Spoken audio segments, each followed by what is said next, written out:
სახელმწიფო პროგრამის ფარგლებში წალენჯიხის მუნიციპალიტეტში საგანმანათლებლო ინფრასტრუქტურის მშენებლობა რეაბილიტაციის პროცესი მიმდინარეობს.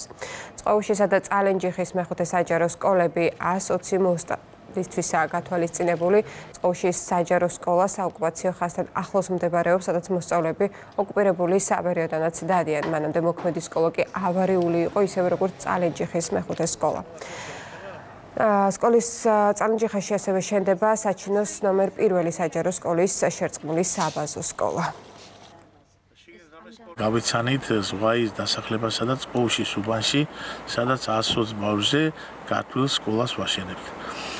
გარდა ამისა, სკოლა შენდება სოფელ საჩინოში. ასევე მიმდინარეობს საბავშვო ბაღების რეაბილიტაციის პროცესი ქალაქისა და სოფლების მიმართულებით. წალენჯიხის და რეგიონის მასშტაბით უახლოეს პერიოდში ახალი საგანმანათლებლო ობიექტების მშენებლობა რეაბილიტაციის პროცესს დავიწყებთ. ამ დასახლებაში მოსახლეობა 422 კაცზე მეტი ცხოვრობს და ეს სკოლა ერთადერთი წყარო არის განათლების საბავშვო ბაღი, ამბულატორია. მე მინდა უპირველესად მადლობა უთხრა მთავრობას, სამინისტროს.